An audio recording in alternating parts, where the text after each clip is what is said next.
Today we are going to start one more important question. It is from chapter 10, exercise 10.2, question number 11. It has been asked a number of times in CBSE exam. तो आज हम इसको कर रहे हैं, ये बड़ा ही इम्पोर्टेंट क्वेश्चन है prove that parallelogram circumscribing a circle is a rhombus. एक सर्कल है जिसको सर्कमस्क्राइब एक पैरेललोग्राम कर रहा है।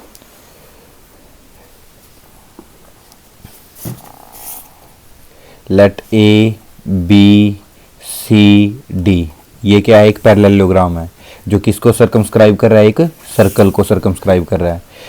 तो गिवन में क्या आएगा? A B C D is a parallelogram. A B C D is a parallelogram. क्या कैरेक्टरिस्टिक होती हैं, क्या विशेषताएं होती हैं पैरेललोग्राम की? इसकी अपोजिट साइड इक्वल और पैरेलल होती हैं। दैट इज ए बी किसके इक्वल होगा?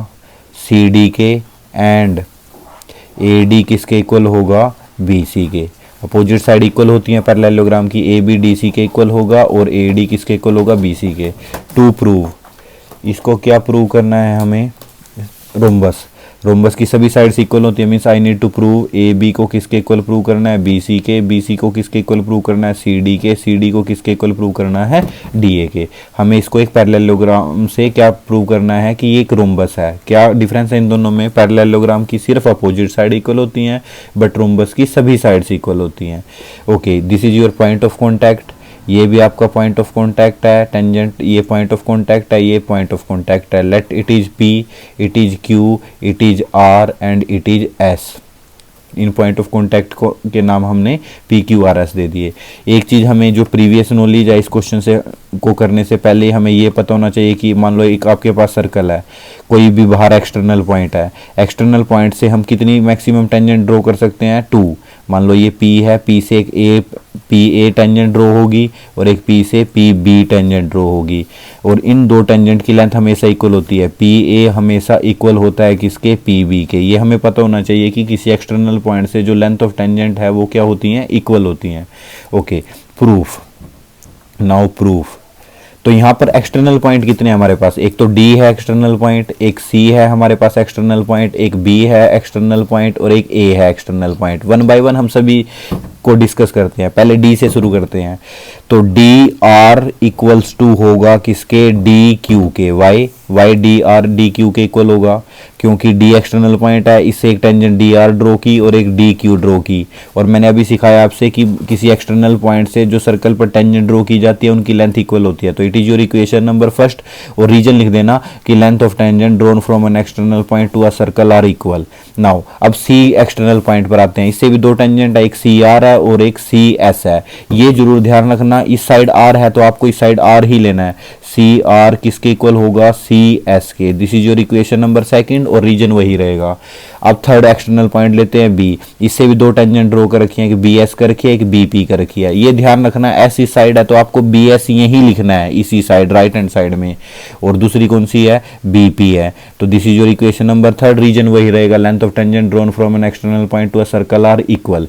अब एक एक्सटर्नल पॉइंट है, इससे भी दो टेंजेंट ड्रॉ कर रखी है, एक ए पी कर रखी है और एक ए क्यू। ये जरूर ध्यान रखना, पी की साइड में ही लेना है ए पी, और उस साइड क्या लेना है फिर? A Q. And this is your equation number 4। Now we have 4 equations. अब हमें क्या करना है? एडिंग। क्या ऐड करना है? Equation first, second, third and fourth. ठीक है, इन सभी 4 इक्वेशन को ऐड करना है। लेफ्ट हैंड साइड आपस में ऐड हो जाएंगी और राइट हैंड साइड आपस में, ये आपस में ऐड होंगी और ये आपस में। तो क्या क्या ऐड होगा बेटे? तो डी आर प्लस कितना? सी आर प्लस कितना? बी पी प्लस कितना? A P. It is equals to इसमें कौन कौन ऐड होगा? It is D Q plus C S plus B S plus A Q. ठीक है, अब डी आर और सी आर से कौन सी साइड बन रही है हमारी? डी आर और सी आर से डी सी बन रही है, या you can say C D बन रही है। और इन दोनों से बी पी और ए पी से क्या बन रहा है? बी पी और ए पी से ये ए बी साइड बन रही है, ए बी साइड बन रही है। और बीच में किसका साइन है? इक्वल का साइन है। अब डी क्यू और ए क्यू से देखो क्या बन रहा है? डी क्यू और ए क्यू से ए डी साइड बन रही है, ए डी साइड बन रही है।